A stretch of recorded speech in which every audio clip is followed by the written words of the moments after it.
sa mga Ito? bago pong mga kapatiran na bagong dalo sa mga ganitong gawain ay narito po tayo sa pagbibigay. Amen. Praise God. Dito. Wait, dapat ka dito ka. Amen. Sa muli mga kapatid, parang gabi. Amen, sir. Giving time. Madalas po mga kapatid sa every gawain ay makikita at makakamit po tayo ng ganitong hello po kuya, welcome po ulit sa gawain ng Lord. Stay tuned lang po dyan at relax lang sa pagdinig ng salita ng Lord. Kaya sa gabi ito mga kapatid, nandito po tayo sa portion ng pagbibigay. Isang verse lang po ang pag-uusapan natin at sisimplihan lang po natin para mas mabilis lang. Amen? So yung giving po mga kapatid, ano po ba yung giving mga kapatid? Isa lang po ba itong simpleng pagbibigay mga kapatid? Bakit meron tayong palaging narinig na giving, lalo na sa mga bagong kuya? Baka mabibigla po tayo mga kapatid sa portion na ito. Amen. But the Lord will give you wisdom kung ano po yung patungkol sa giving nito mga kapatid. Dito po mga kapatid, ang gawain na ito mga kapatid ay merong patungkol sa pagbibigay. At ito po yun mga kapatid. Ang sabi po dito mga kapatid, sa mga ganitong gawain ay isang pagbibigay mga kapatid na kung saan ay hindi lang ito simpleng pagbibigay na kung ano meron tayong maibigay mga kapatid. Ibig sa mga financial, ibig sa mga buhay natin, o yung mga bagay na pwede nating iambag mga kapatid sa anumang mga gawain. So isa po yun mga kapatid sa isang pagbibigay mga kapatid.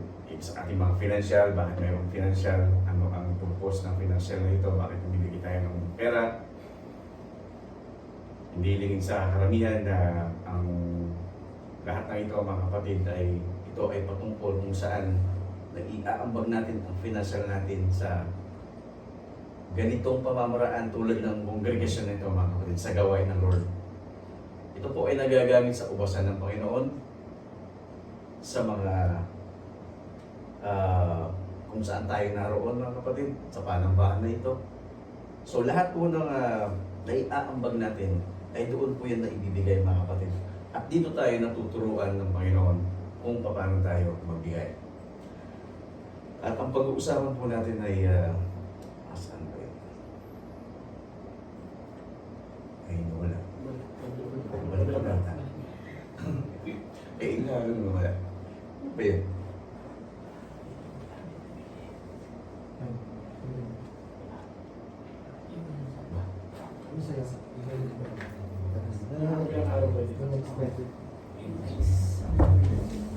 Merong medyo technical issue.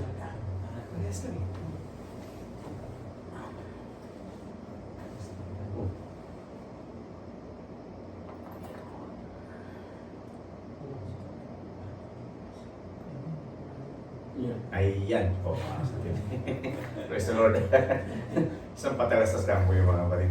John 3:16. Yan po yung pag-uusapan natin mga kapatid. Bakit ko po napili yung John 3:16 mga kuya? Ay napakalaga po sa John 3:16 kung saan po natin matutunghayan kung bakit ko na i-exhort about po sa giving nito mga kapatid. Ako kuya. Basahin lang po muna natin.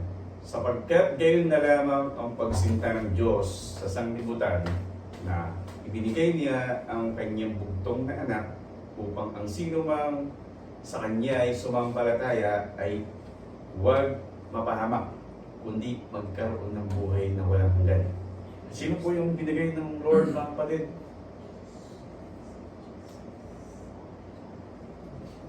Sino po yung binigay ng Lord sa sanglibutan? ibinigay niya po yung kanyang bugtong na anak. Para kanino po niya binigay yung bugtong na anak, mga kapatid? Ibinigay niya po para sa atin. At bakit po niya binigay ang kaisa-isang bugtong na anak para sa atin, mga kapatid? Alam niyo po, mga kapatid, dahil yan po yung pagmamahal at pag-ibig ng Panginoon sa atin. Isipin niyo, mga kapatid, tayo ba ay maibibigay o magagawa natin yung ganitong pamamaraan? Siguro sasabihin na natin, ako na lang. Gagawin man ako. Di ba? So, yung pagmamahal ay may kaakibat na sakripisyo. So, yung pag-uusapan po natin ngayon, mga kapatid, John 3:16, ay kung paano ba natin maibibigay yung mga kailangan o karampatan na ating ibibigay para kay Lord na mayroong pagmamahal at pagsasakripisyo. So sa ganung pamamaraan po, mga kapatid, ang masasabi ko po dyan, mga kapatid, ay bilang isang kuya na kailangan po natin talaga na mabigyan ng diin yung ganitong pagbibigay, ay hindi lamang ito po sa patungkol kung saan na mayroong tayo, mga kapatid. Subalit, ang ganitong pagbibigay, mga kapatid, ay nakasaad po talaga ito sa kasulatan kung saan na kailangan po tayo magbigay, mga kapatid. Na hindi lamang po about sa financial. Ang pinakamahalaga po, mga kapatid, ay kung ano yung kaya natin ibigay sa Panginoon. At dito po, mga kapatid, sa salita ng Kuya, sa scripture, ay bilang isang sa pagpapahayag, mga kapatid, ng dakilang pag-ibig ng Diyos at sa pamamagitan ng kanyang handog, ang Diyos ay nagbigay ng kanyang bugtong na anak, yan nga po, mga kapatid, sa John 3:16, na bilang sakripisyo upang magbigay ng kaligtasan. Kanino po, mga kapatid? Sa lahat ng naniniwala. Ang pagbibigay nito ay isang simpleng aksyon, kundi isang sukdulang sakripisyo na nagpapakita ng malalim na pag-ibig at walang kapantay na kabutihan ng Diyos, mga kapatid. So, kung susuriin po natin yung ating sarili, at kung paano po tayo rin ay tinatawag na magbigay ng mga bagay na mahalaga sa atin bilang pag-ibig para sa Diyos at sa ating mga kapwa, ay ang pagbibigay hindi lamang limitado sa material, mga kapatid. Tinuulit ko po, mga kapatid, hindi lamang ito patungkol sa mga material na bagay, kundi pati rin sa ating mga buhay. Andito po kayo, nandito po tayo, isang sakripisyo, isang oras na inilaan natin para sa Diyos. At kung ano po yung mga meron tayo kayamanan o meron tayo natatanggap bilang isang regalo sa Panginoon, ang trabaho natin, isang gift lang po ito sa Panginoon, mga kapatid, na ginagamit ang mga trabaho natin. So pwede po tayo mag-ambag ng mga financial natin o yung mga talento natin na maigamit, na maiambag sa gawain ng Panginoon. Bakit po, mga kapatid? Bakit po ito kailangan, mga kapatid? Nalulit ko po, mga kapatid, from the start, ang lahat ng ito ay patungkol po doon sa pagbibigay. Subalit meron pong isang napakahalaga, mga kapatid, bakit po talaga tayo nagbibigay, na paulit-ulit na na-exhort at na ipapaliwanag sa lahat ng gawain. Bakit kailangan ba talaga natin maibigay? Anong purpose po ng lahat ng ito, mga kapatid? Alam niyo po, mga kapatid, unang-una pa lang sa John 3:16, ibinigay ng Lord ng kanyang bugtong na anak with purpose, mga kapatid, upang mailigtas tayo, mga kapatid. Yun po ang purpose ng Lord, na may pagmamahal at sakripisyo. Bilang tayo, mga kapatid, kung magbibigay po tayo, mga kapatid, anong meron doon sa ibibigay natin? Tama na lang ba yung maibibigay natin? Okay na ba yung magbigay tayo ng makalaan na halaga ng oras? Bakit po natin ginagawa? Para po yung kay Lord, di po ba? So, ang magagawa yung, mga kapatid, tulad ng panambahan na ito, mga kapatid, isang ministry o isang panambahan na pinagkatiwala ng Lord, lalong-lalo na sa mga manggagawa sa ubasang ito, mga kapatid. So, ang purpose po noon, mga kapatid, ay para turuan tayo na maihayag kung ano ang mga banal na salita na kailangan nating magampanan o malaman. So isa po yun sa mga patungkol sa mga kapatid na meron po tayong kailangan na malaman patungkol po sa salita ng Panginoon. Kaya po narito tayo mga kapatid. So sa lahat po ng mga gawain, hindi lang po sa service na ito mga kapatid, mayroon din po tayong mga discipleship, mayroon din po tayong mga extended na gawain dito sa lugar na ito mga kapatid. So ang lahat po ng pinasal na yun mga kapatid ay patungkol po doon sa lahat ng gawain ng Lord mga kapatid at patungkol po yun sa Kanya. Bakit po mga kapatid? Upang malaman po natin at mabigyan tayo ng kaalaman kung ano ang dapat natin gawin upang magkaroon tayo ng tamang pananampalataya sa Diyos. At upang makilala natin kung sino ang Diyos at gaano kahalaga ang Diyos para sa ating buhay. Meron po pa tayong magagawa mga kapatid kung wala tayong Diyos sa buhay? Wala po tayong magagawa kung wala tayong Diyos mga kapatid. Unang-una, ang kaalaman natin, di katiting sa sariling kaalaman ay walang-wala po mga kapatid. Subalit, kung meron po tayong natututunan sa salita ng Lord, ang wisdom ng Lord ang bibigay sa atin ng tamang kaalaman. At magagampanan po natin bilang isang mananampalataya na magkaroon ng tamang direksyon ang ating mga buhay patungkol doon sa kaparaanan ng Panginoon ayon sa Kanyang salita na kailangan natin tanggapin at unawain dahil sa pakikinig ng salita ng Panginoon. So lahat po ng iyan mga kapatid ay nagagawa natin magbigay sa tulong po ng sarili natin, mga physical, para i-extend natin ang pinansyal natin, ang oras natin, ang ating talento. Nakabuklod po yun mga kapatid at nagagamit sa pagtuturo na maisiwalat ang kahalagahan ng salita ng Panginoon sa bawat individual mga kapatid. Kaya sa atin mga kapatid, napakahalaga po mga kapatid na hindi lamang tayo nagbibigay ng basta-basta na walang kaparaanan at purpose. Kaya kailangan po natin maintindihan bakit po tayo nagbibigay. Upang makatulong tayo sa panambahan, upang maibigay natin ito na may karampatan. Hindi po. Kailangan maibigay po natin iyon na may pagmamahal sa Diyos. Na siya nang unang nagbigay sa pagmamahal sa atin na may sakripisyo. Kaya kung tayo po mga kapatid, kung iisipin natin, magbibigay tayo ng 100, 200, 300, 500, kung anong halaga man yan, kulang pa po yan sa binigay natin na na-receive sa Panginoon mga kapatid. Kulang na kulang po yan. Subalit, kung ano man ang kailangan o kaya natin ibigay sa Panginoon na may tamang pagbibigay, tayo ay na nagkakaroon ng kasiyahan kaya nagbibigay tayo, yung kusang loob na may kagalakan, sapat na po yun mga kapatid. Dahil pinapakita po natin na may pag-ibig tayo sa Panginoon kaya nakakapagbigay tayo. Lalong-lalo po mga sa ating mga buhay. Isang sakripisyo, napakaliit na sakripisyo natin ginagawa sa kanman tayo naroon. Subalit ginagampanan natin na tumulong sa ganitong mga ministry na ginagampanan natin, lalong-lalo sa mga elder. Ini-extend natin yung buhay natin upang makatulong sa kubosan ng Lord. Isa na po yung mga kasasabi natin na gagampanan natin bilang isang sakripisyo natin mga kapatid.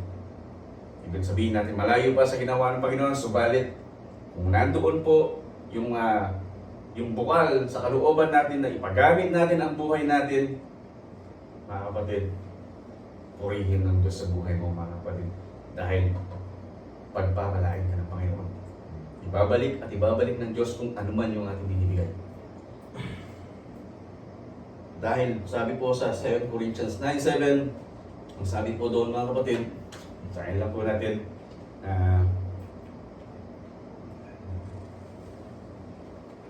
sabi po sa 2 Corinthians 9:7, magbigay ang bawat isa ayon sa ipinasya ng kanyang puso. Sa ating papasya, magbibigay tayo ayon sa ating kalooban, huwag mabigat sa loob o sa kailangan sapagkat iniibig ng Diyos ang nagbibigay ng saya. So kung magbibigay po tayo mga kapatid, kailangan walang input na may double-minded. Kailangan mga kapatid, magbibigay tayo ayon sa pasya ng ating puso na may kasiyahan at doon may ipapakita natin na nagbibigay tayo ayon sa ating puso dahil mahal natin ang Panginoon. Kaya sa ating mga buhay mga kapatid, Huwag po natin na tawag po natin, ipagdamot yung ating mga sarili para sa Diyos, mga kapatid. Sinasabi ko po sa inyo, mga kapatid, kung ano man yung binigay natin, dodoblihin ng Panginoon yan. Siksik at liglig. Ibig sabihin, punong-puno, mga kapatid, mag-overflow pa. Mas higit pa doon sa inaakala natin, mga kapatid. Basta nandoon po yung tama nating pagbibigay, mga kapatid, na walang bahid na pagdududa, nandoon po yung kagalakan, nandoon po yung kasiyahan sa ating puso, ayon sa ating kapasyahan. Kaya, yun lang po, mga kapatid, ang aking may exhort patungkol sa pagbibigay na kailangan, mga kapatid, kung magbibigay po tayo ay masaya po tayo, nagagalak po tayo at naibigay po natin ang mga ganoong pagbibigay ng gagaling sa ating mga buhay ng may kasiyahan at kagalakan sa ating mga puso. Kaya purihin ng Diyos sa ating mga buhay, mga kapatid. Nakaya po tayo, mga kapatid. Dahil pinagpala po tayo, mga kapatid. Pinagpala po kayo, kaya bakit po tayo pinagpapala? Kasi po mahal tayo ng Panginoon. Kaya kung mahal ka ng Panginoon, at kung mahal mo rin ang Panginoon, meron tayong maibibigay para sa Kanya, mga kapatid. At lalo pa tayong pagpapalain ng Diyos. Magtiwala lang tayo sa Panginoon.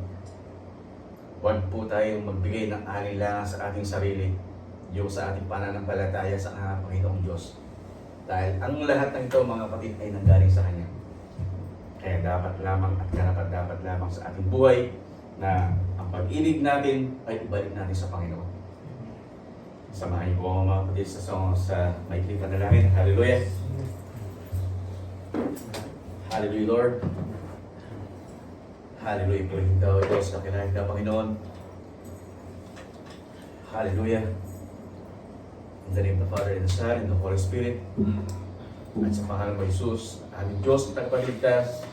Lord, salamat, Panginoon, sa iyong buhay. Para sa aming mga buhay, Panginoon. Ikaw, ang aming Diyos, magmula noon ang pagpakailanman, O God. Lord, itinataas namin, Panginoon, Lord, ang lahat na pagtuturo mo sa aming mga buhay, Panginoon, Lord. May kaakibat na pasasalamat sa aming mga puso. At narito, Panginoon, ang bawat isa, O God, na hanggang ipagamit ang aming mga buhay, Panginoon, para sa iyo, Panginoon. Dahil kulang man ito, Panginoon, Lord. Subalit, ito po, Panginoon, Lord, ang kaya namin na maibigay, Panginoon. Tanggapin mo, Panginoon, kung ano man ang mga bagay sa aming mga buhay na aming maitataas para sa iyo, O God. Lord, itinataas namin, Panginoon, ang aming pinakapakalas sa salamat. Ibig sa mga kapatiran, ibig sa mga tao, Panginoon, na nalulugod at nagagalak na ma-i-expect kung ano man ang meron sa buhay namin, Panginoon, na maibigay sa iyo, Panginoon, Lord. Ibibigay namin ito, Panginoon, dahil mahal ka namin, Panginoon. Mahal ka namin bilang aming Diyos, O God. Kaya pinagkakatuwa na siya lahat ng ito sa iyo, O God. Dalangin namin, Panginoon, Lord, ang aming pagtitiwala na ikaw, Panginoon, Lord God, ay sa manahan na magbigay sa amin ng kapangyarihan, na ikaw sa magbigay sa aming mga buhay kung parang di, Panginoon, Lord. Aming mabigay at maturuan kung kami kay narito ang magandang magbigay sa buhay sa para sa iyo, Panginoon. Ibig sa mga financial na nagbibigay, Panginoon, Lord. Kasi yung ano lang, Panginoon, Lord, na magamit ito ng tamang Panginoon ayon sa iyong pangaranan ng kalooban, Panginoon, Lord. Gustuhan yung kingdom, Panginoon, at naman sa iyong salita, Panginoon, Lord. Ibig sa akin, Panginoon, Lord, nataas namin, Panginoon, Lord, na pagpalain mo, Panginoon, magamit sa ito, God, para sa iyong mga usasan, Panginoon. Narito, Panginoon, Lord, ang iyong lingkod, ay nasa iyong harapan, O God, na nagbibigay sa iyo,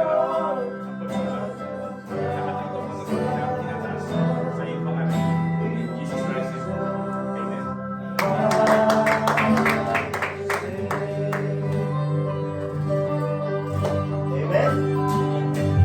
Hallelujah. Praise God. Praise the Lord. Pwede ba natin palakpakan ang buhay ng Diyos? Amen. Sa malakas na palakpak, sa pag-welcome sa ating buhay na Diyos. Hallelujah! Hallelujah! Praise God! Hallelujah! Palakpak lang para sa sarili natin. Hindi ko tayo. Pagkatagong po yan. Hallelujah! Yay! Thank you, Lord. Thank you, Jesus. The Word of God said that He is the way, the truth, and the life, and no one comes to the Father except through Him. So, walang ibang kaparaanan, walang ibang daan, kundi ang Panginoong Isus na. Amen. Siya yung buhay natin, mga kapatid. Kaya, dapat lang ilagak natin ang ating mga buhay sa Kanya. Gawin ba tayo doon? Amen. Amen. Hallelujah. Membalat na choki, Panginoon iwanagi, sa tinuwan we're always there. Trouble times makes you I see. I put you first, I'm all I need.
truth, and the life, church.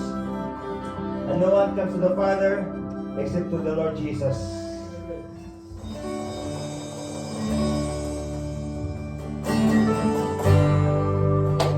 Hallelujah.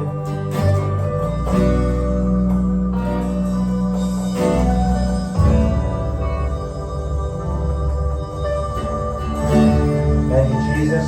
The Word of God said, Psalm 27:4, kay Yahweh ay isang bagay lang ang aking hinihiling.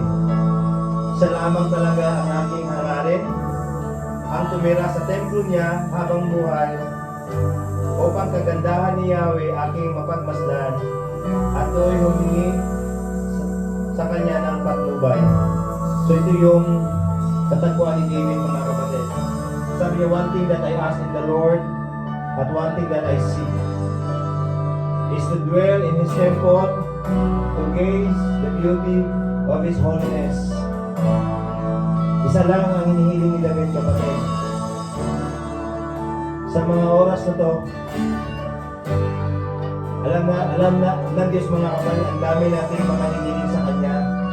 Ang dami nating mga hinihingi sa Kanya. Pwede ba sa mga oras na to that we will seek Him, na siya lang ang nais natin, siya lang ang gusto natin na maranasan at matagpuan, kapatid. Dahil yan po ang nais ng Lord, na purihin natin siya, luwalhatiin natin siya, hindi dahil na mayroon tayong nakatanggap sa Kanya, kundi, mga kapatid, na siya ang pagka-Diyos. Hallelujah. Thank you, Jesus. Hallelujah, Lord. Supuin mo ang mga puso ng bawat isa. At loobin mo, Panginoon, na masupunggan namin ang iyong presensya. Hallelujah. Ni-welcome ka namin, Panginoon, in this place.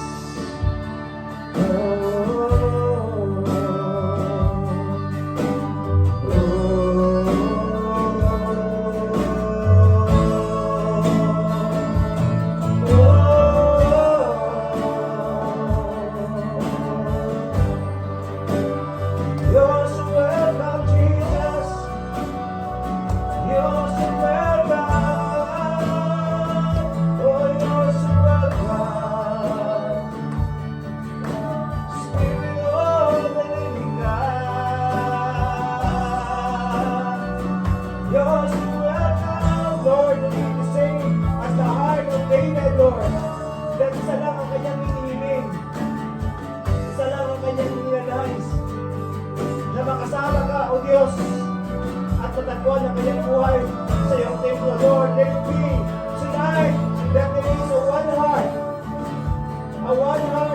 heart of worship, to seek you, to worship you, Lord, to know you more.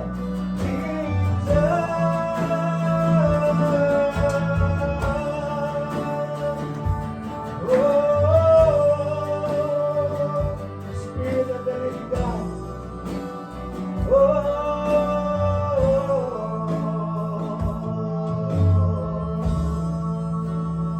Thank you, Jesus. When I look into your holiness, when I gaze into your loveliness, Jesus, when all things that surround become shadows in the light of you.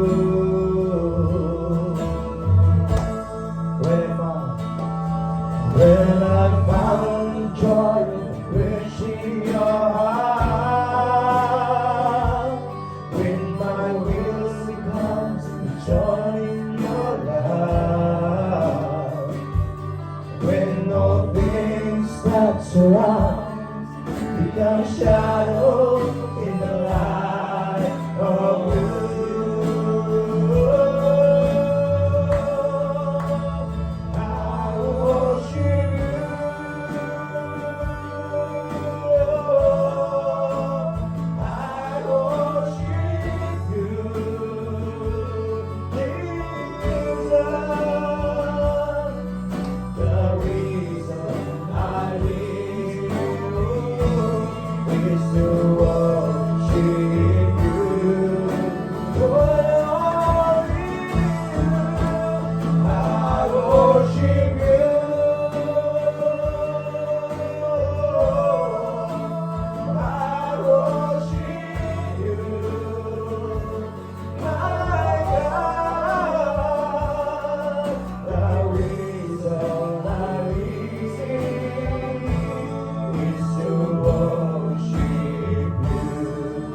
once again. When I look. When I look into your holiness. Speak your eyes in Jesus. When I gaze into your loveliness. When all things that surround become shadows in the light of you.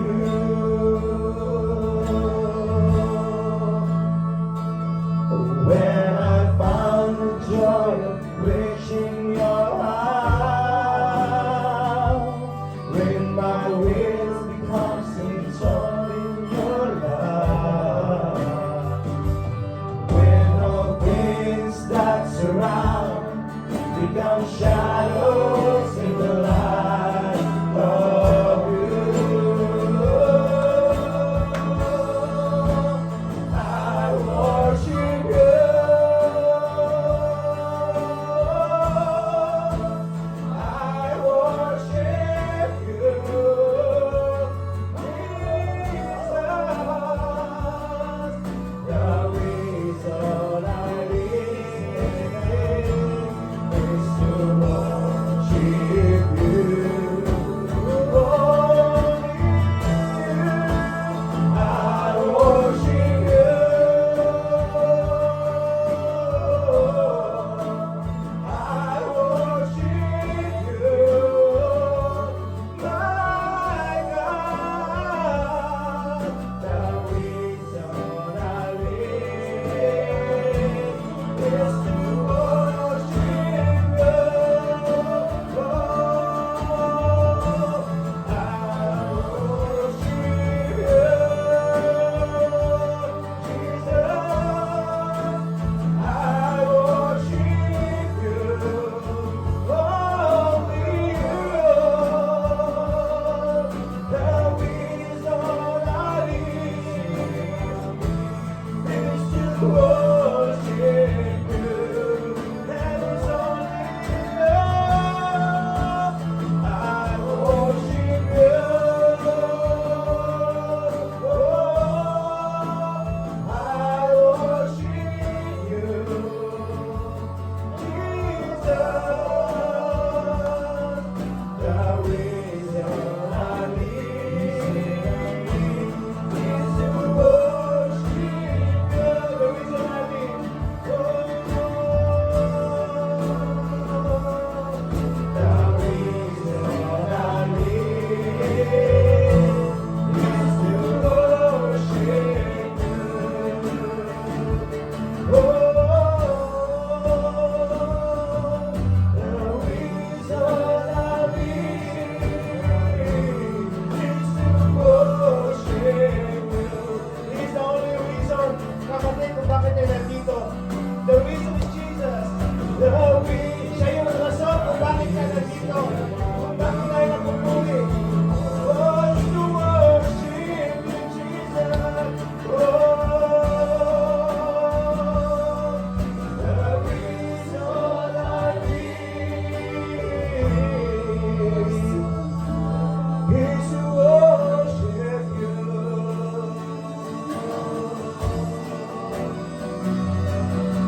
The reason I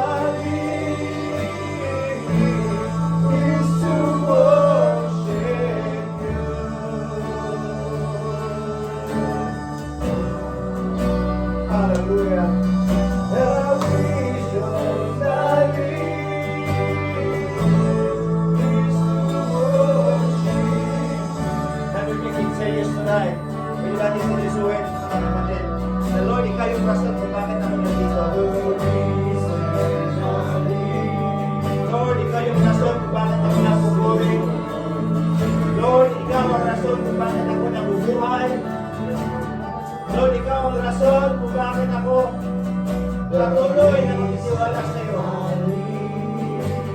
Hallelujah. Jesus, hallelujah. Hallelujah. The reason I live is to worship you. your heart. Spirit God. The reason I live is to worship you. Yes, Jesus.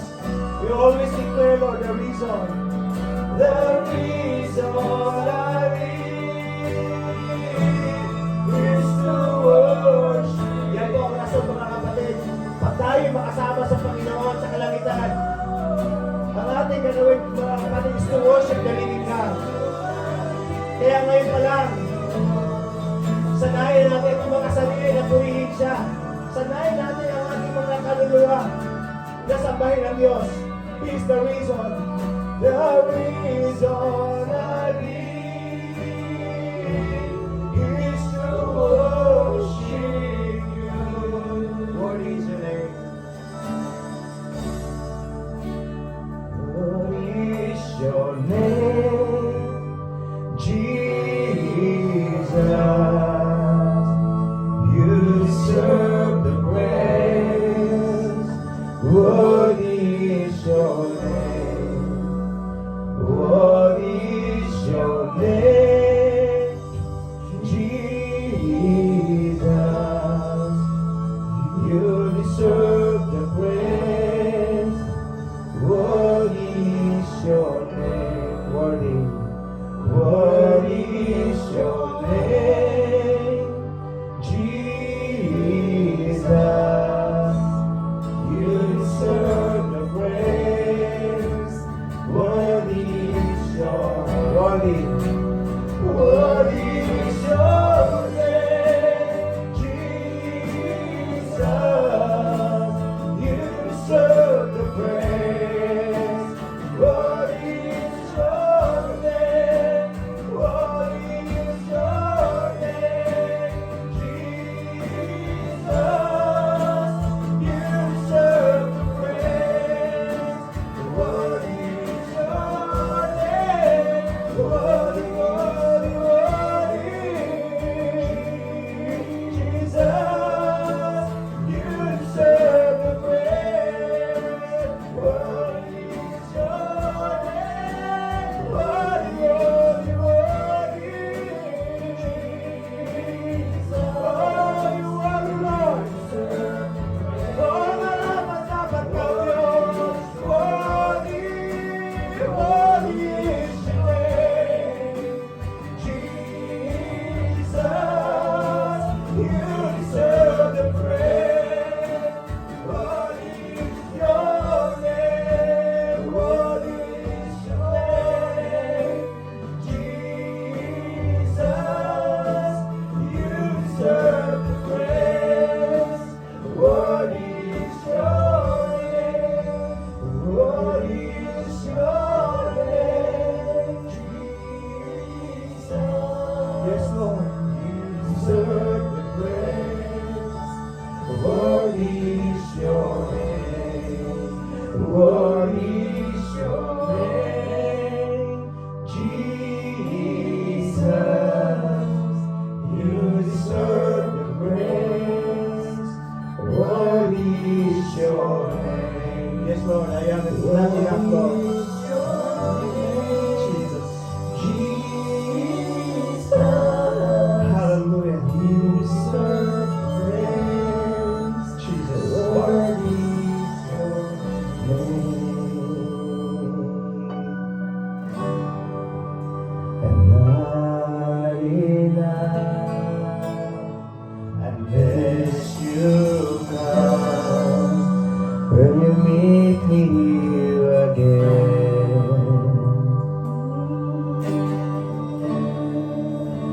Cause all I want is all you want. Will you meet me here again? Once again, declare, I am not enough, Lord. The word of the Lord said, apart from me, you are nothing. Mga kapatid, kung wala ang Diyos sa ating mga buhay, wala tayong magagawa sa buhay ito, kapatid. Lord, I am not enough, Lord, kung wala ka sa aming mga declare once again, Lord, I am not enough. I'm not enough unless you come. Will you meet me here again? 'Cause all I want is all you want. Will you meet me here again? Not for a minute was I forsaken. The Lord is in His place. Yes, the Lord is in His place. Come, Holy Spirit, drive us awaken. The Lord is in His place. The Lord is in His place. Not for a minute, not for a minute was I forsaken. The Lord is in His place. The Lord is in His place. Come, Holy Spirit, drive us awaken. The Lord is in His place. The Lord is in His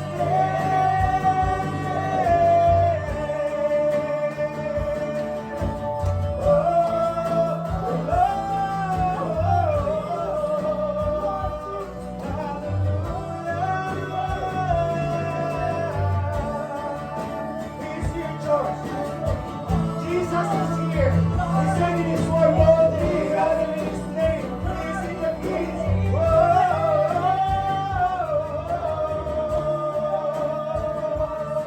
The Lord is here. The Lord is here. Not for a minute, not for a minute was I forsaken. The Lord is in His place. The Lord is in His place. Come, Holy Spirit, drive us awaken. The Lord is in His place. The Lord is in His place.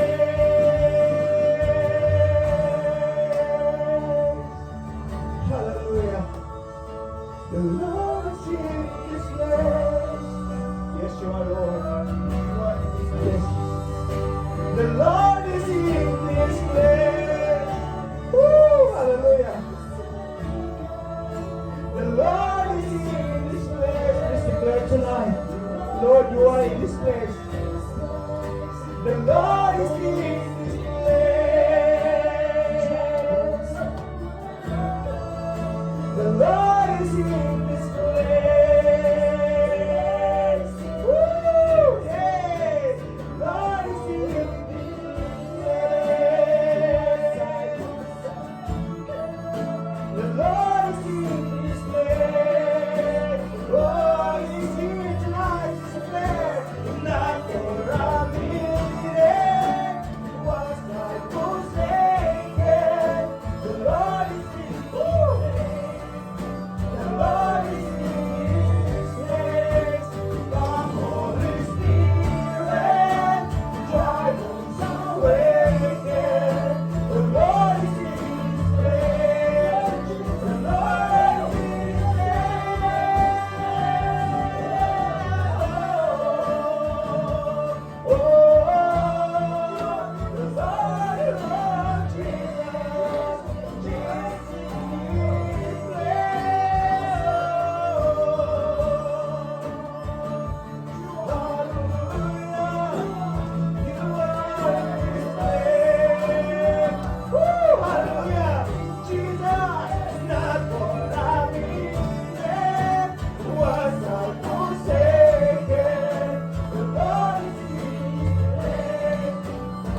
place. You are in this place, Jesus.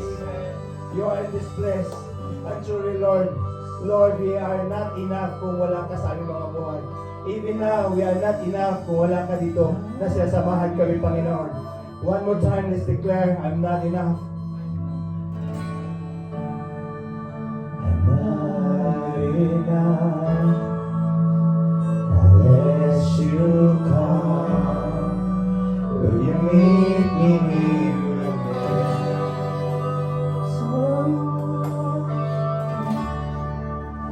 So I want is all